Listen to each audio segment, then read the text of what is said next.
I placed myself in the place of Agni and Vayu. And because of the ego problem, I am also unable to understand these things. Okay. But only if you understand the story, you can relate it to ourselves. But why this Upanishad told this? Not for the story, no? It wants us to introspect. Like here, students also are supposed to do that. They are supposed to introspect. So Agni and Vayu went in front of Iksha. That is Ishvara himself. Iksha means, or Brahman himself. They were boasting Atma Prasamsa of their capabilities. So they were afflicted by a disease, by a virus called Aham, which at that moment it manifested in one of the form. What was the form that it manifested as? Madam. Madam means pride, arrogance. So Ishvara showed them their helplessness and destroyed that. But Madam, they were humiliated. In the same way, Ishvara can appear in our lives, not in the form of Iksha, but in various forms. To whom he will appear? To those whom he has selected to awaken. So he selected that they should be awakened to their real nature. It is time for them to know the real nature. Then he will appear in their lives. Like he appeared to Vayu and Agni. So about them we are seeing. It can appear not only as a physical form but as some situations in your life. Some situations in your life can take place. What are those situations in where your utter helplessness will be exposed? See here these two, their helplessness. So in the same way here too, your helplessness can be exposed. You cannot handle them. You feel that like I can do. So a situation in life will come where you will feel utterly helpless. Why only these two are selected? Why the other devas, they did not even care to go there. Yes? These people, in spite of having arrogance, they have some amount of selflessness. As a duty told by their senior, they were implementing, and in that form they are serving people. Like many ashrams we find. They are serving the world anyway, that is good. Because their guru told what, but they have a lot of arrogance. So Ishvara or the guru himself put them in a place where they are utterly helpless. Instead of their best of efforts, they cannot succeed. In such a situation, they will be placed. That can happen to anybody. So if there is a major academic setback, you feel that you are very intelligent, I can do various things in the university. But then you tried your best, but you did not succeed. So that was a situation where your helplessness is exposed. Or some financial breakdowns, loss of dear and near ones. Or some of them may desert you and not talk to you. Those are all what it will cause. Remorse. You will be helpless. Somebody can insult and you cannot do anything to them. So that is helplessness. Even ill health. Your disease is there, physical, mental anguish is there. All these are helplessness. So people feel they are on top of the world and small virus comes and they went into ICU and then they are helpless at the mercy of the nurse and doctors there. Then what did you think?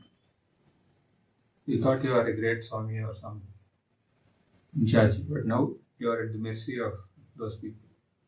In the ward attendant, you are at their mercy. So that was a moment for you to introspect. Why this situation Ishvara gave me? Yes. Here, Agni and Vayu, what did they do when they were put to test by Iksha? They avoided his presence. And they went back in haste to their comfort zone, Devasabha. In the same way, like when we are put to test by Ishvara, somehow we cover up that disappointments, cover up that helplessness, mask that helplessness. With what? By visiting some ashram, you go talk to some, or you go to temple, do some puja, temporary relief. Or you'll go to astrologer. So he will tell anyway, Shani is there, Rahu is there, Ketu is there. Because of them only all this happened here. Yes? And you will do some puja, you try something. And you try to overcome that humiliation you faced in life. Attributing all these things to some innocent planet sitting somewhere. Yes. Graha Shanti you'll do. Or you'll go to some place and forget everything for some time. Or maybe like that you came here now. Okay. So you go to people who can comfort you and they label them as prarabdha. And you stop there. That's what these two did.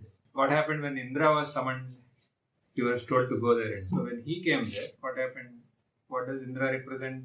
Self-pride. Yes. He had true selfless service without any pride. Both intellectual, physical capabilities he has.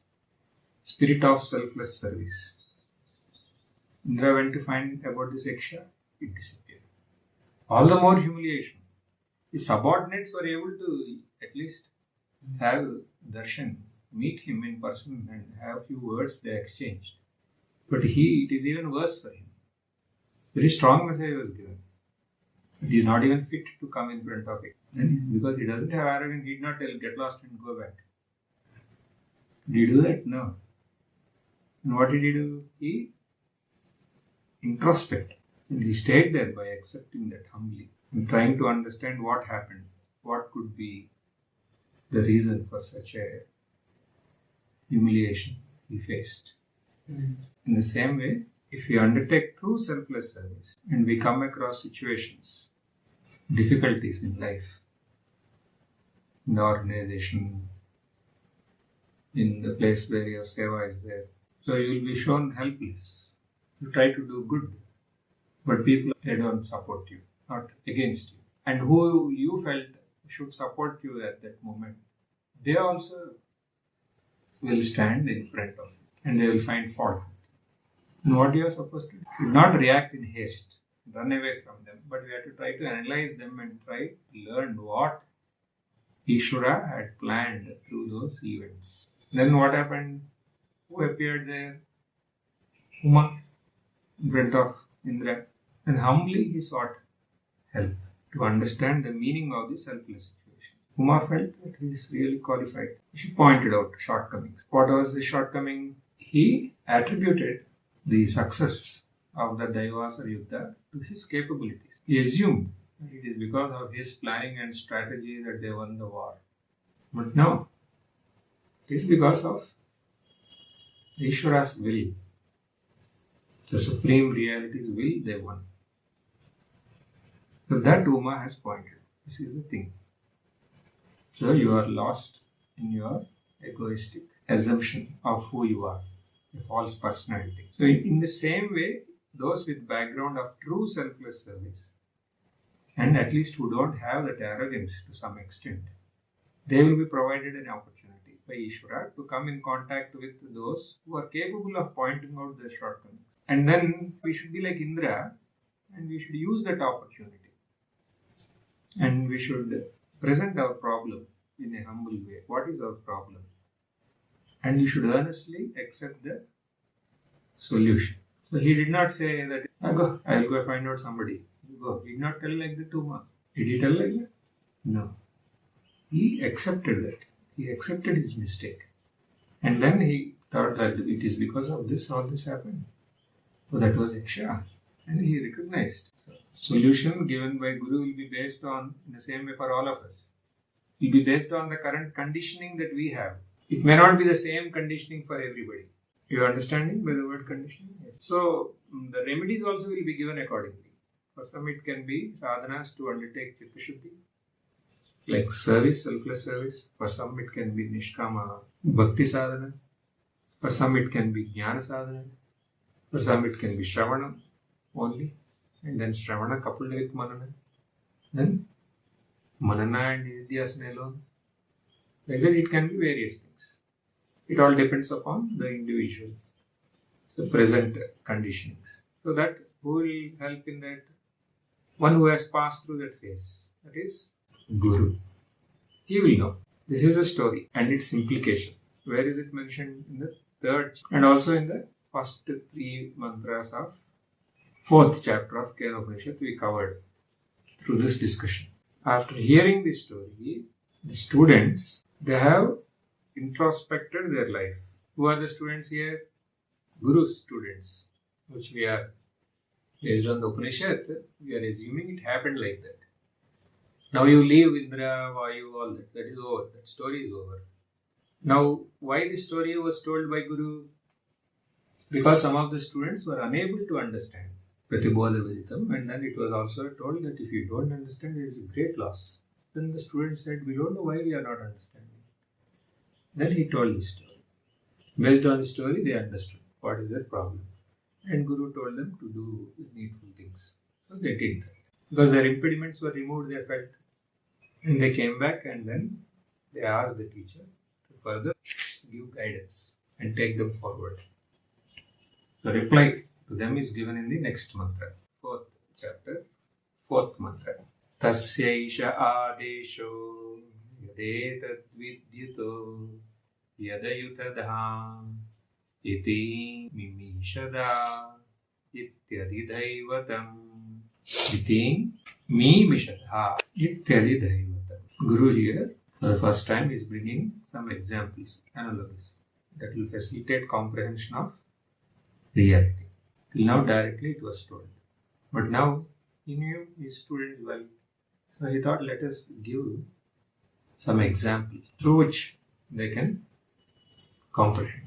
They can do some manana or upasana and then they can comprehend. These analogies are in line with the illustration of Yaksha. Yaksha, what happened? It appeared, showed its power and disappeared. This mantra will point to comprehension of reality. First, from the cosmic standpoint. Cosmic standpoint means that absolute standpoint. Absolute means there is no upadhi. Upadhi rahita standpoint. There are no limiting agents like the mind and sense. What is the aim of these examples, these analogies that are given here? To point out how this comprehension of reality is subtle, can be easily missed. So first, if you say, I missed it, so many will miss it. So then the student will, I am not exclusive in this. So there are many like me. And then, okay, if you do this, then you will understand. Oh, I did that. And now that's all. Many did not understand, but now I will give you some examples. A process by which you can understand. And if you listen carefully, you will get it. If you do some manana, you will surely get it. You will be qualified for it. Using an example and doing manana means what? You are making your mind focused on the truth. So it will become sharp enough to penetrate. We will see what are those analogies. First one is lightning. Lightning you have seen. You can see the big hill there. So on the top of the hill we are sitting and there is no power. Pitch dark. We both are sitting and you came from Delhi. Somehow you are guided to come there and you also sat next to us. Pitch dark, you don't know what is there. Where is there? You don't know anything. What is there below? We are sitting there. And it was a no moon day. Then there was lightning somewhere 50-60 kilometers near Gangarani. Big lightning was there. Can you hear the sound here? No. If it is very far, you cannot hear. But you can see the light. So many times we see, light is there, but there is no sound. So in the same way, you saw. And when you saw what happened, such a massive light was there. Entire mountains were illumined. So you saw forest, you saw river, far off mountains, including snow mountains shining you saw because of that lightning. Then you knew what happened. It was dark and suddenly everything is illumined. So if there was a thunder, then you will know that, but there is no thunder. Sound also is not there. Then you felt, I came to Uttarakhand first day itself something mysterious happened. You feel everything is bright light. Bright light meant immediately you will remember some Mahatma's stories. Why? What is this light? Without a sound. So you don't know what it is. By the moment you felt you have noticed them, immediately there is darkness again. Light faded away, means lightning means that only. No? Then what is there? Pitch darkness again. So there was darkness before and after the lightning. But in between, what was there? Bright light, in which all these were seen. So what is it that provided us with that panoramic view of these mountains? What is it of the world below the mountain? What is it? Is it your eyes alone? No, because eyes are there only. No? Before also, but they are unable to see the villages and the forest in the dark. What is it? It is the light from the lightning that facilitated that vision. If there is a child who has not seen that lightning till now, if he is surprised with the vision, they will ask you, that is lightning, you said. And you will say, what is this lightning? You have not seen, you imagine. You have not seen this lightning. What is this lightning? Lightning means, is it the light that is seen on those objects earlier? Is that itself lightning? You will ask. And what?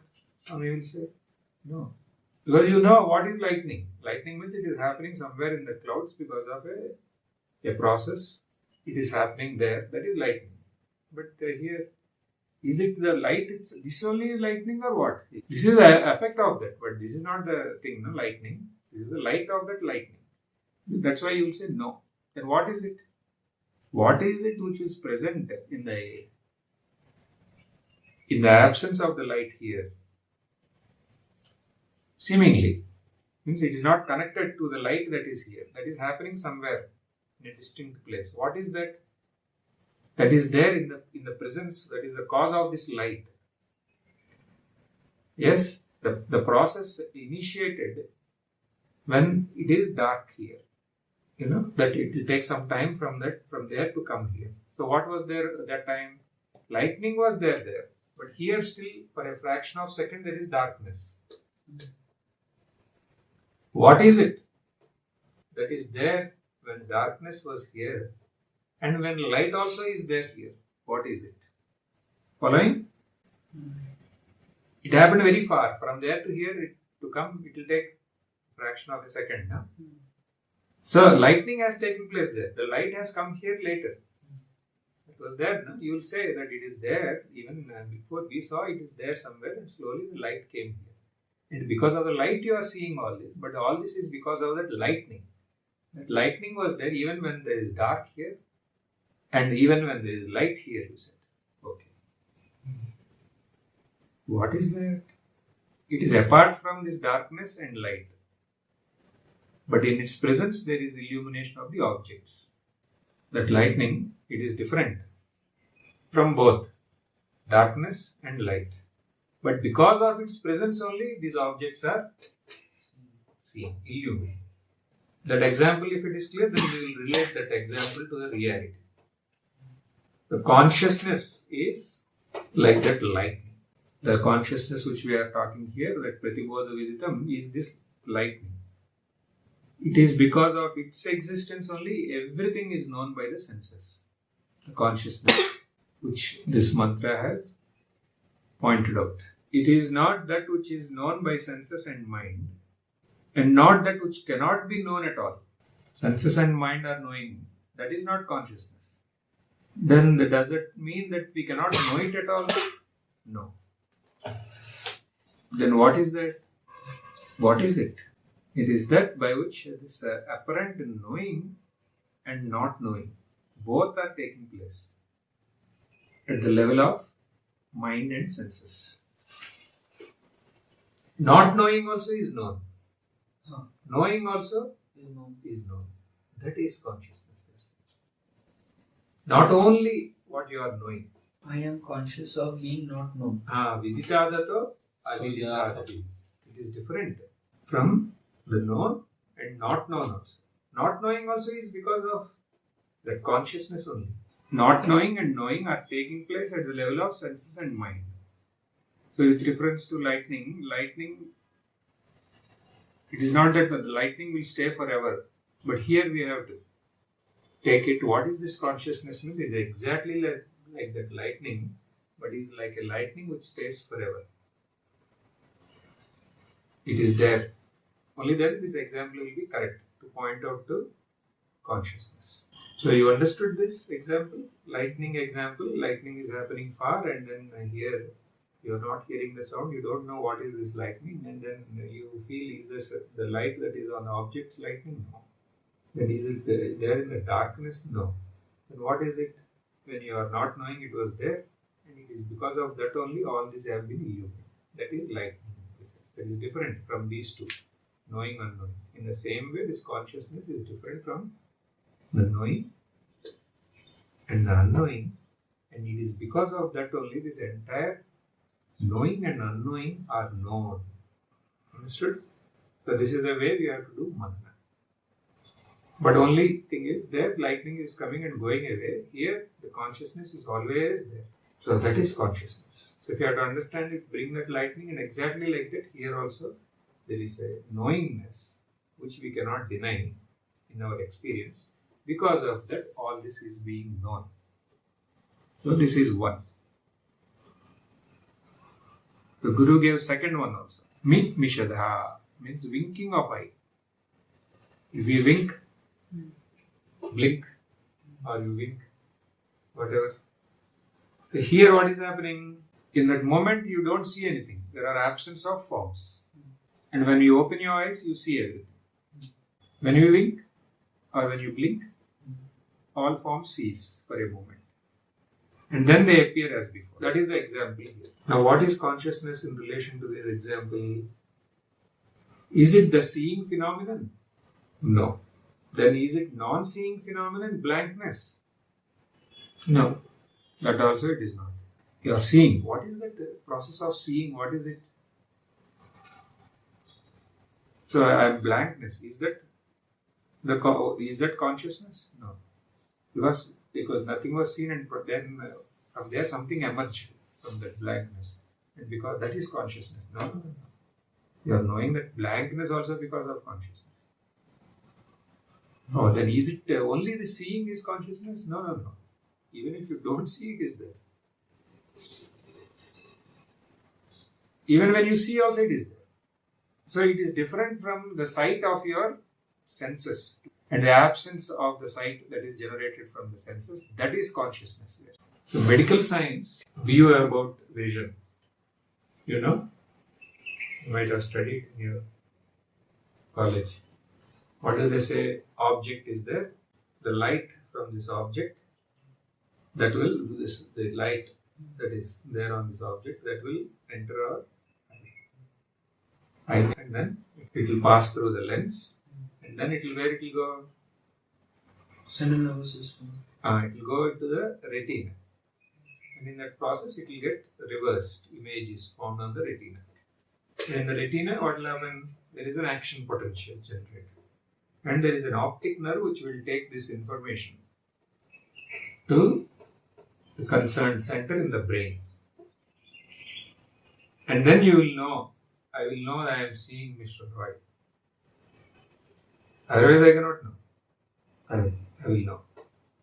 So this is what medical science is saying. This is how the perception takes place. What we have to take here is one point. There is a connection that is established between the object and the apparent subject.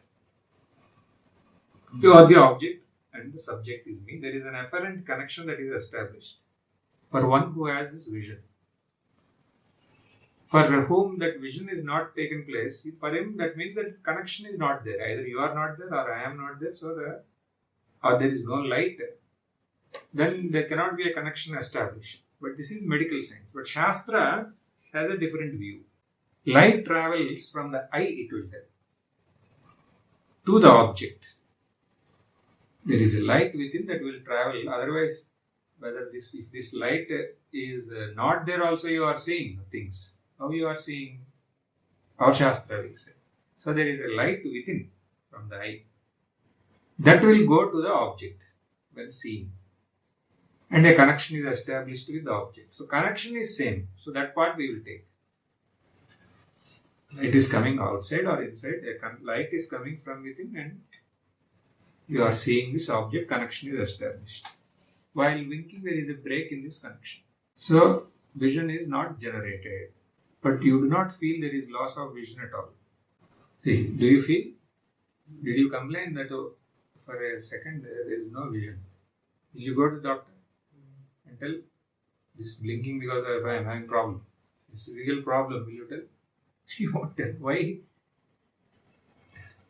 Why we won't tell? You do not feel there is loss of vision at all. The real source of perception is not the light that is coming from within, nor the eye, nor the brain. Then what is it? It is the consciousness. And this consciousness is sakrit vibhagam, means it is always illuminated. It is always there. And it is infinite. The consciousness. So it is illuminating the object and its absence in rapid succession. It is illuminating, what did I say? Rapid succession. The presence and absence also. Now presence, absence, presence, absence. In rapid succession that is happening while winking. But we do not feel there is a break in perception because there is no break in that. Real break. There is no real break there in the perception process at all. How?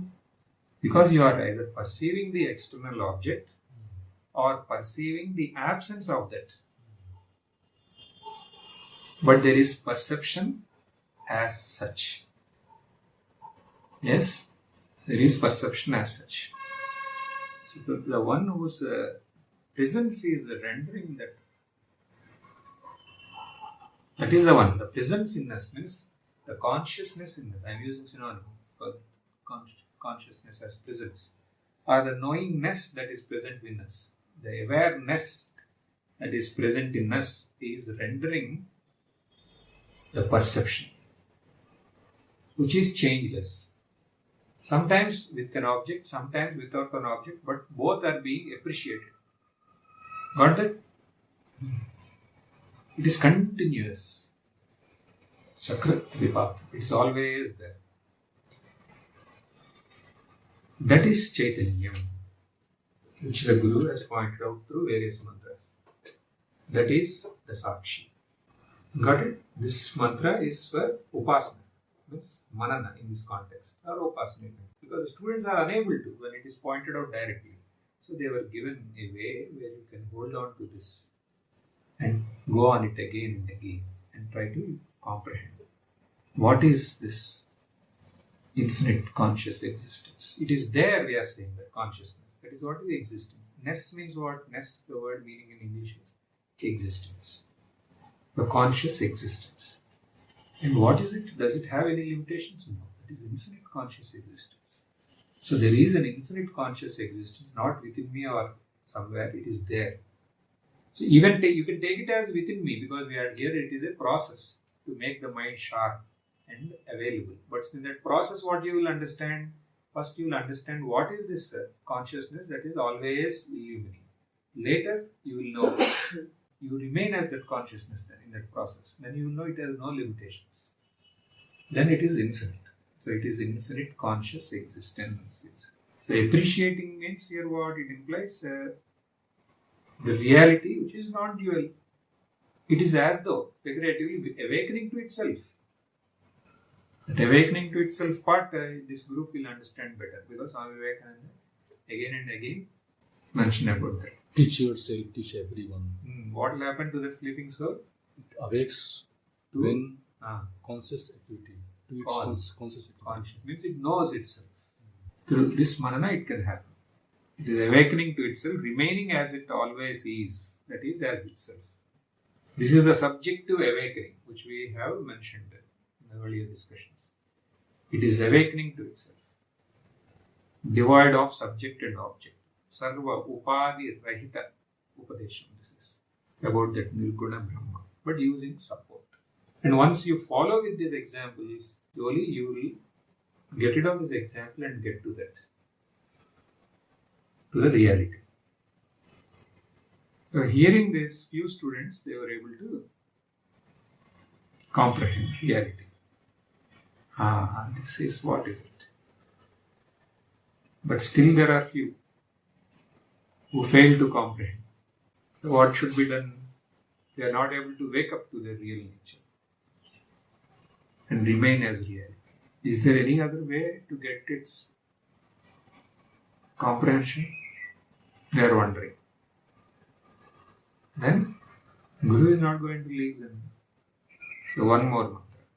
Fifth mantra. Athatyatmam yade tad gacchati vacha mano anena chaitadupasmarat tabikshanam sankalpaha. Athatyatmam. Now let us comprehend from the Adhyatmam standpoint. So, from the individual standpoint. This standpoint is accepting Upadhi. Upadhi means what? Limiting adjunct.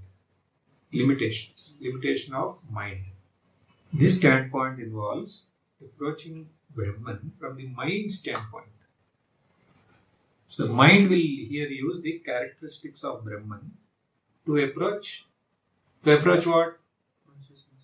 Yes, Brahman itself. So we will tell what is this Sat. How we will experience. We will take characteristics of sun. What is fire? That which has light. That which has heat. And the light and heat is from the same source. Which has both. Which will illumine. That is fire. It means we are taking the qualities of it and going and trying to find out what it is. The physical properties, the chemical properties, like that. We use those properties to find out what that substance is. Yes, they will give something for exam. What is this? And you will write answer. Potassium permanganate. How you found that? That is because I go to Ramakrishna Mission. I got an intuition. You will write like that. Then where they will send you? They will send you. What you will tell you? I did this so and so experiment. The color is like this. See? The texture is like this. In that way, you are using those properties to find out. Anyway, he should get to it. Let him make his mind sharp. By getting to what level he can get, let him get that and let him remain there. In that process, his mind will become refined and then he will slowly get to the absolute comprehension of Brahman. So here what are those characteristics that we are taking here? Sat, existence. So what is this supreme reality which renders existence to everything? It renders existence to everything. So this exists. It exists. This, you. Now everywhere there is existence. Now what is this existence? Can you see with eyes? No. Existence you cannot see. You can see the object. Object is existing. But you cannot deny that existence aspect. And existence in all these objects is common. Yes? That is what is existence. That is the like for example here. So this is existing where this table is as the giving existence to this glass. And for this also, this table only is given. For this table, for this specs table. For all this it is table. So table is common for all of them. Yes? That you understood? Table where it is existing. Floor. Now where is this floor existing? Ground. Ground. Where is this ground existing? On earth. Earth. Where is this earth existing? Solar system. Where is this solar system existing? Universe. Milky Way galaxy. Where is that existing? These all are within your senses. Now your senses pleased. Where is it? Then there is an existence. We are saying. That is not in the realm of senses. That is the supreme reality. There is an existence which is common. See, it is in our experience. There is an existence. But we ignore it because it is not within the level of senses. But there is an existence. Which we cannot objectify. You cannot objectify. But you cannot deny. Why you cannot deny? Because it is there. It is there where? Everywhere. It is there in your experience. That point you got? It is there in our experience. That's why we cannot deny that. But we have not paid attention to it. Why? Because your mother said that is moon. She told, oh, I know. When you are a child. And you will tell moon. And he is your father. Up. Or what do you call it? Baba. No, Baba. Papi. He is your brother. Dada. But she did not tell this is the existence. She told you. No. School they told. Yeah, apple they told. For E what they told? Ear. Year they told. Year. They told existence. Now will you know? But now we are saying, Upanishad is saying, existence is a fundamental thing. Existence, because of existence, this whole thing is existing, including the God to whom you are praying. So, okay. This is one aspect. Then consciousness, that we have already seen till now. Conscious awareness. One other aspect of this existence is this consciousness. So what we are saying, no, that is that there as existence. We went all the way Milky Way and there is existence. That existence is like a coin. Other side, if you turn, it is consciousness. So it is only one. And because of that only all these are known. Because of that all these exist, and because of that all these are known. Or being experienced. All are being experienced. And does that have any physical limitations? No. That's why it is infinite. See, this is limited. Because it has a dimensions here.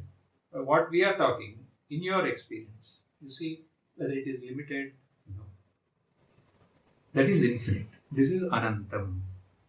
Satyam, Jnanam, Anantam, Brahma. Brahma means what? Satyam means existence. Jnanam means consciousness. Anantam means infinite. That only is put as Satya, Chitta, Anand. That is your real nature. Vitilyo means everything is. And it is dimensionless. Infinite. So in this way we have to repeatedly. What I told now is very important for you. Repeatedly you have to do manana on this. This is the sadhana. From the individual standpoint. From the adhyatmic standpoint. So while this existence, we can say it's the base upon which everything is existing. It is there. Yes. Correct. Clear now? This one? If I do like this, manana, will it be fruitful like that? Do you have any doubt? Will this be fruitful? So, Upanishad is saying, Anena Chaitadupasmara Abhikshanam Sankalpaha. Abhikshanam Upasmarati. Etat Sankalpaha. Saying constant remembrance of Brahman.